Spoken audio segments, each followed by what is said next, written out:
dar continuidade ao nosso estudo da Lei 9784, Lei do Processo Administrativo, e essa aula vai ser de fundamental importância para você. A gente vai dedicar essa aula exclusivamente para falar das questões trazidas pelo artigo 2º e 4º da Lei 9784, que vai trabalhar as questões relacionadas aos direitos e aos deveres do administrado, fundamental para a sua prova. Essas questões, quando a gente analisa as questões de concurso, a grande maioria das questões saem daquilo que a gente já estudou nas aulas anteriores e diz que é apresentado no artigo 3º e artigo 4º. Então eu já iniciei aqui, ó, falando para você, sinalizando o que vai ser objeto da nossa aula hoje. Nós vamos trabalhar aqui os direitos e deveres do administrado que estão apresentados no artigo 3º e 4º da Lei 9784. Para iniciar isso aí, a gente fez essa divisão com vocês e nós vamos começar trabalhando essas questões. O primeiro direito que nós vamos trabalhar aqui, ó, o primeiro direito que nós vamos trabalhar relacionado aos direitos e deveres dos administrados é com relação ao respeito. Então, toda vez que nós estivermos falando de uma realidade própria, de um processo, tem que vigorar a lógica própria do respeito. A gente vai encontrar isso. Então, aqui a gente vai fazer de forma bem sintetizada, de forma adequada, para que você possa ter isso esquematizado aí nas suas anotações. A outra situação que é importante para efeitos do processo administrativo é a ciência. A ciência por parte de quem? A ciência por parte do administrado. Então, vamos colocar aí, ó, ciência da tramitação, né? Ciência sobre a tramitação do processo. Ciência sobre a tramitação do processo por parte de quem? Por parte do interessado, né? Então, o interessado tem que ter ciência, o interessado tem que ter ciência sobre a tramitação do processo.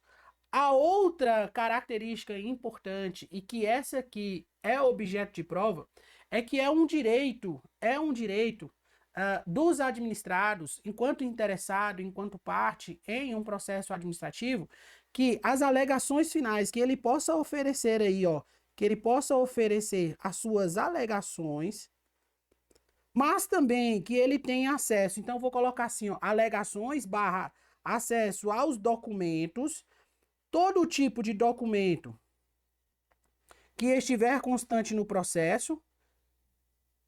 Deixa eu colocar direitinho aqui.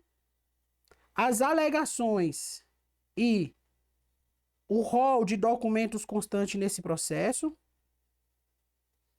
Agora sim. Ele tem que ter acesso a isso antes da decisão. Essa é a característica. Antes da decisão sobre esse processo.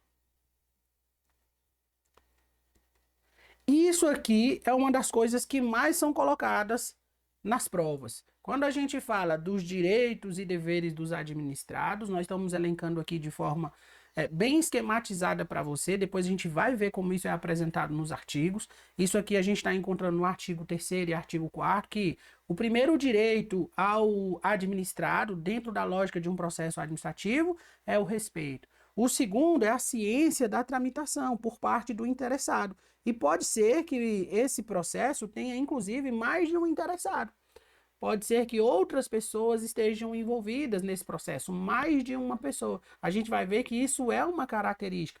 Mais de uma pessoa pode estar envolvida no mesmo processo administrativo. Então, se ele é interessado nesse processo, ele tem que ter ciência dessa tramitação. Um outro direito que nós colocamos aqui é que o acesso aí, a possibilidade de fazer suas alegações e o acesso a todos os documentos, eles têm que acontecer antes de que seja proferida uma decisão nesse processo. A outra característica aqui é a presença ou não de advogado. Aqui nós vamos colocar algo que é importante. Eu vou até mudar de cor aqui, porque nessa característica específica relacionada ao advogado, vai ser importante a gente observar algumas questões. Quando a gente fala da presença ou não de advogado, a gente tem que observar que em um processo administrativo, a presença de advogado ela é facultativa. A presença ou não de um advogado em um processo administrativo, ela é facultativa.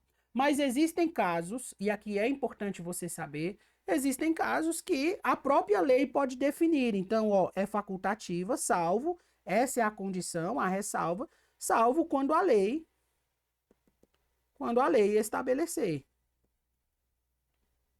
E nós vamos observar uma situação em que a lei, nós vamos observar uma situação peculiar em que a lei estabelece uma realidade muito peculiar relacionada a processo administrativo e que talvez você nunca tenha ouvido falar, que é quando a gente está falando de um processo administrativo por falta grave cometida a um réu preso. É uma característica peculiar que a gente encontra lá na execução penal. Eu vou dizer para você. Então, a regra trazida aí, enquanto direito, é que pode ter a constituição de um advogado, e essa constituição é facultativa. No processo administrativo é facultativa, salvo quando a própria lei definir. E aqui a gente vai entrar nessa lógica específica. Existe uma súmula, a súmula, vou colocar bem direitinho para você, a súmula número 5, que vai estabelecer que essa regra não se aplica,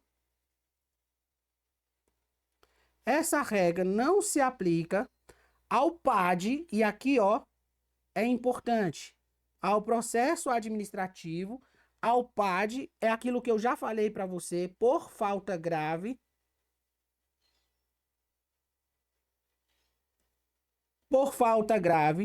de réu preso. Significa dizer o seguinte: você já imaginou aquela situação, uma situação específica, lá na execução penal? Observa comigo que eu vou falar para você.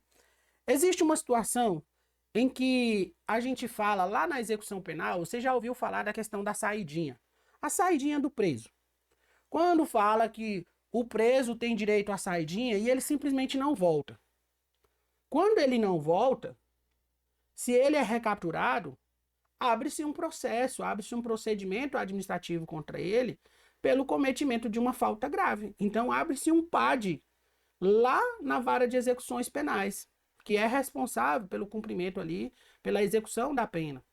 E uma vez abrindo esse processo administrativo contra o preso, significa dizer, ó, que em uma situação como essa, a constituição de um advogado aqui não é uma situação facultativa. O caráter da constituição de um advogado aqui é um caráter obrigatório. Então, essa é a diferença. É que o caráter da constituição de um advogado nessa situação específica é de caráter obrigatório. Então, essa é a ressalva trazida por uma súmula que vai dizer que esse caráter facultativo, enquanto direito da constituição de um advogado, você não estava vendo, agora sim você está vendo aí na sua tela, a súmula número 5 vai dizer que não se aplica ao PAD, processo administrativo, por falta grave cometido por um réu preso. Nesse caso específico, o caráter aqui é obrigatório.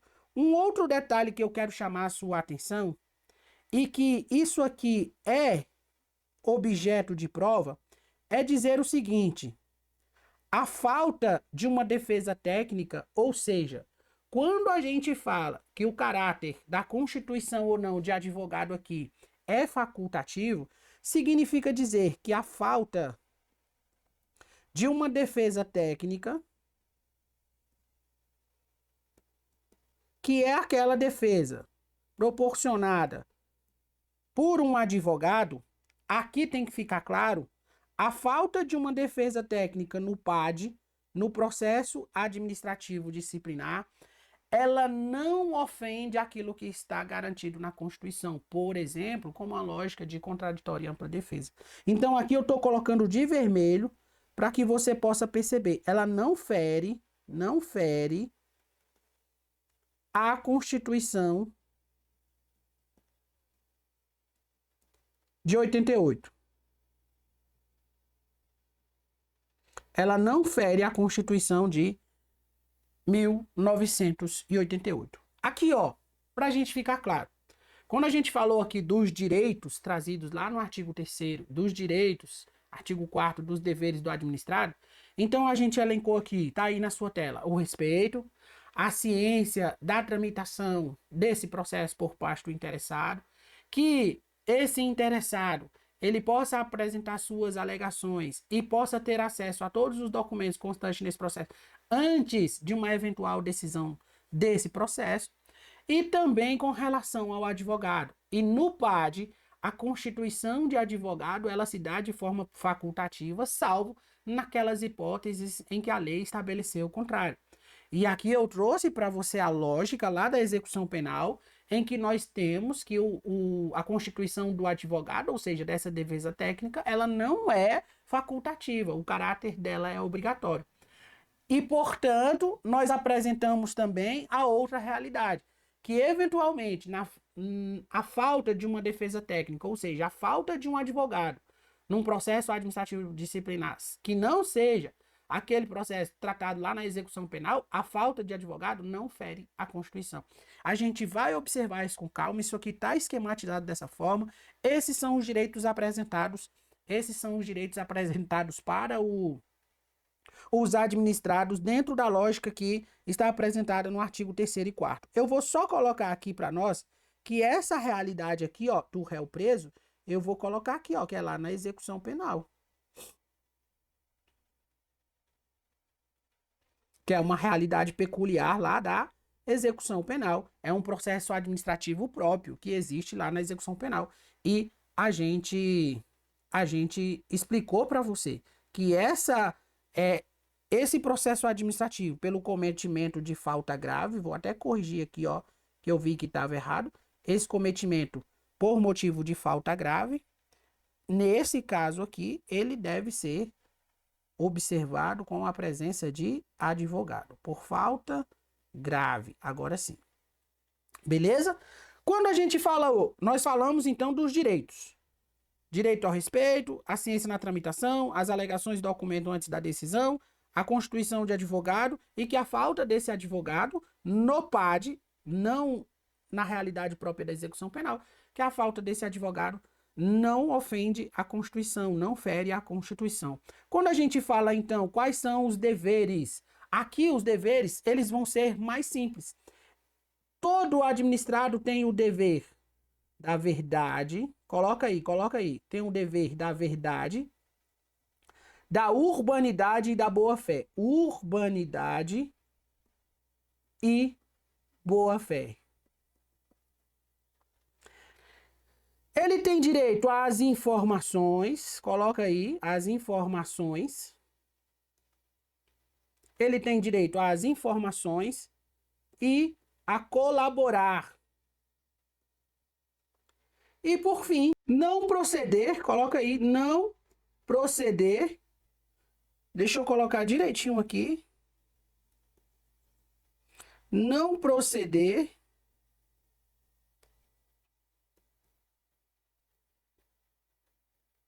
de modo temerário.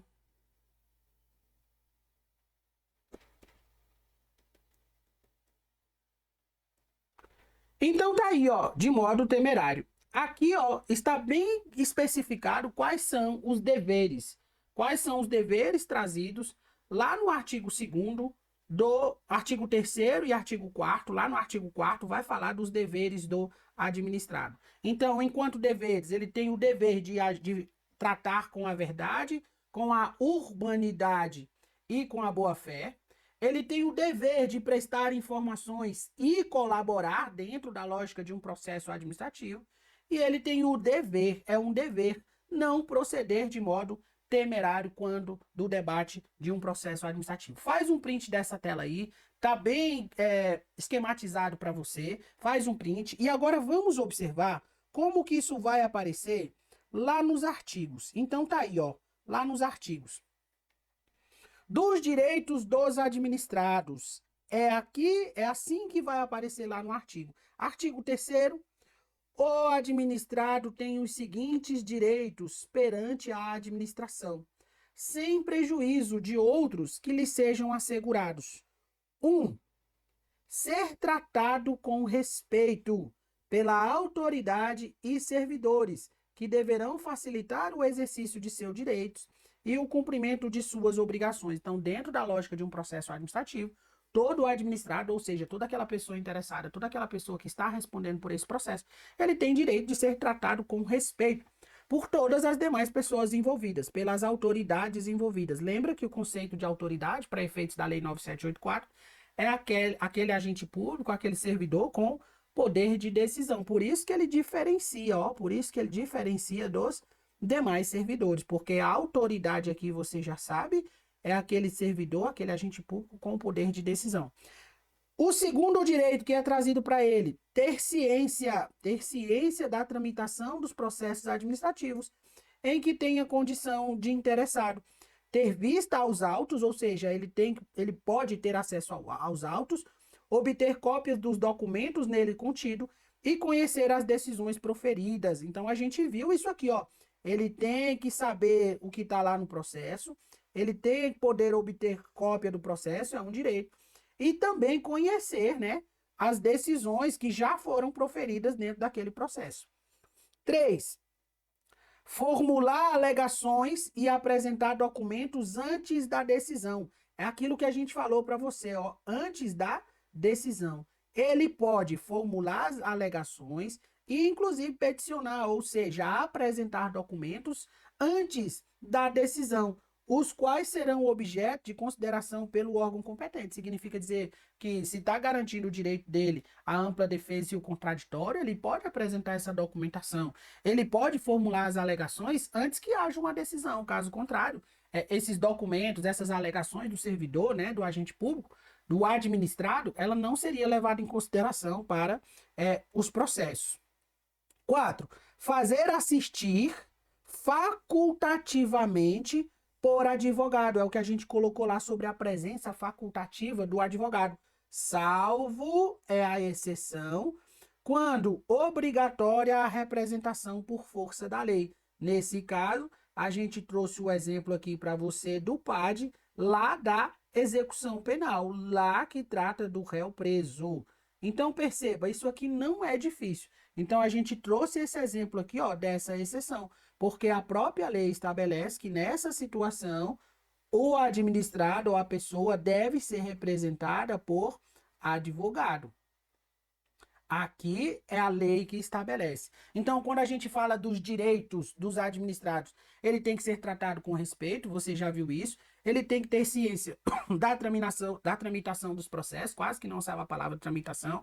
Ele pode, é um direito dele, formular as alegações e apresentar documentos antes da decisão. E, por fim, fazer assistir, ou seja, ser constituído, ter um advogado acompanhando ali, mesmo no processo administrativo. Mas esse acompanhamento do advogado é de forma facultativa, você já viu isso, salvo nas situações que a própria lei estabelece que são de formas obrigatórias. Vamos para o próximo, artigo 4º. Aqui, ó, são os deveres. Se no artigo 3º nós vimos os direitos, aqui nós vamos ver os deveres. São deveres do administrado perante a administração, sem prejuízo de outros deveres previstos em ato normativo. 1. Expor fatos conforme a verdade, ou seja, a gente colocou lá no esqueminha aqui, ó, verdade. Ele tem que apresentar os fatos conforme a verdade. Ele não pode chegar lá e mentir descaradamente no processo administrativo, não. Ele tem que expor os fatos conforme a verdade. Proceder com lealdade, urbanidade e boa-fé. A gente falou isso, é um dever do administrado. Proceder com lealdade, urbanidade e boa-fé. Não agir de modo temerário. Nós colocamos isso lá, ó. Lá no seu esqueminha tem tudo isso. Tem verdade, tem lealdade, urbanidade e boa-fé. E é um dever dele também não agir de modo temerário. O último dever apresentado aqui ao administrado é de prestar informações. Nós colocamos lá, ó, que lhes forem solicitadas e colaborar para o esclarecimento dos fatos. Se ele tem que expor os fatos conforme a verdade, o administrado é a pessoa mais indicada para apresentar essas informações, para expor essas informações conforme aquilo que está apresentado, conforme a verdade. Então, perceba, esses são os direitos e os deveres. No artigo 4º, nós vamos encontrar os deveres do administrado. E isso aqui, essa aulinha, esse esqueminha aqui, vai ser fundamental para você na hora da sua prova. Para a gente finalizar, eu vou abrir mais uma tela em branco, já que nós estamos falando de PAD, de processo administrativo. Como é que se inicia? Como é que se inicia? Tá aí na tela. Como é que se inicia um processo? Como é que se inicia um processo? Esse início do processo vai estar apresentado do artigo 4º ao artigo 8º da Lei 9784. Como é que se inicia? Quando é que a gente trata? Qual é o termo adequado para tratar de o início de um processo? Nós vamos falar da instauração. Então, toda vez que você ouvir falar de uma instauração, significa dizer que haverá, portanto, ali o início de um processo administrativo. Ah, foi instaurado um processo contra determinado servidor. Ou seja, ali haverá início, está tendo início de um processo contra esse servidor. Esse início desse processo, ele pode se dar de duas formas. Ele pode se dar de ofício, e aqui, quando a gente fala de ofício, você sabe, eu vou até colocar de ofício, né? Você já aprendeu isso, porque você está estudando aí para o concurso do Corpo de Bombeiros. Você já aprendeu isso, que quando a gente fala de ofício, nós estamos falando no interesse da instituição, da corporação, no interesse da administração, ou ele pode se dar também a pedido. Você que estuda para o CBMDF, você já viu isso. Quando a gente fala que ele deve ser feito na modalidade a pedido, a gente tem que estar atento que existe uma forma própria. Ou seja, tem que obedecer determinadas formalidades. E quando a gente fala dessas formalidades apresentadas, a partir daquilo que está na lei, nós temos que ter uma forma, e essa forma, ela pode ser escrita. Ela pode ser escrita, essa é a regra, que um processo seja escrito, mas ele também pode ser oral. Ele pode ser feito de forma oral. Isso está apresentado lá no artigo 5º. Quando a gente fala da forma, nós pensamos o seguinte, imagina a seguinte situação, todo servidor tem direito a férias, todo servidor, em algumas situações, ele pode também fazer hora extra. Então, se ele fez hora extra, ele pode motivar a instituição, a administração, criando um processo. Ele quer ali o pagamento das horas extras, então ele vai lá e abre um processo. Esse processo teve início de que forma? A pedido. Ou a própria administração pode fazer de ofício. Já tem ali o plano de férias estabelecido e a própria administração vem ali e abre o processo para conceder férias regulares àquele administrado, àquele agente público, àquele servidor público. Então, pode ser de ofício ou pode ser a pedido. Uma vez sendo a pedido, o administrado ele também tem que seguir essas formalidades. Via de regra, o processo tem que ser de forma escrita, ele tem que ser escrito, essa é a regra, mas ele também pode ser feito de forma oral, nas possibilidades que a lei estabelecer. Quando ele fala que tem que seguir essa forma e esses critérios, nós lembramos lá do artigo 6º, porque todo o processo administrativo lá no artigo 6º, ele vai trazer uma série de dados que devem ser observados. Quais são esses dados? São os dados de quem é o interessado, onde é que aquilo vai correr, quem é a pessoa, tá? A identificação desse interessado está lá no artigo 6º, a gente vai ver isso com calma. Então, ali, nós temos que cumprir essa forma. A gente vai ver na aula seguinte que, eventualmente, um processo que nasce e que esse processo não observou a forma, ele pode ser rejeitado. Pode ser rejeitado pelo servidor, mas essa rejeição tem que ser motivada. A lei não permite uma rejeição imotivada, ela tem que ser motivada, tá? Então, ó, por exemplo, não vou receber esse processo porque a repartição adequada não é essa, tem que ser feita em tal repartição. Aí sim existe uma motivação. Eu não posso chegar lá e falar, não vou receber porque eu quero.